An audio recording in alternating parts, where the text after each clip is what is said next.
Husband ওয়াইফের ঝগড়া শ্বশুর শাশুড়ি পর্যন্ত যায়।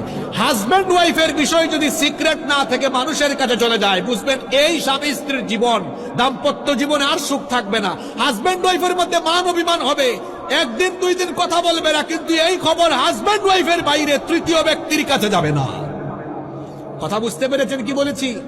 তৃতীয় ব্যক্তির কাছে যাবে না। মনে করেন রাগ করে ফেলছেন, রাগ করে দুপুরবেলা খায় নাই, রাগ করে সকাল থেকে সন্ধ্যা পর্যন্ত কথা বলে না, কিন্তু এই খবর যেন তৃতীয় ব্যক্তি না জানতে পারে।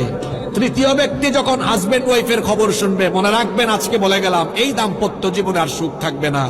আপনার হাজবেন্ড ওয়াইফের মধ্যে সে এসে যদি উপদেশটা হয়ে উপদেশ দিতে থাকে, এখানে ভেজাল লাগবে। নিজের স্ত্রীকে নিজে কন্ট্রোল করুন, এবং বোনদেরকে বলছি নিজের স্বামীর খেদমত করুন, স্বামীর সাথে ভালো আচরণ করুন। হাজবেন্ড ওয়াইফের মধ্যে ভালোবাসা যত বাড়বে, ঘরের মধ্যে বরকত রহমত তত বাড়িয়ে দিবেন কে?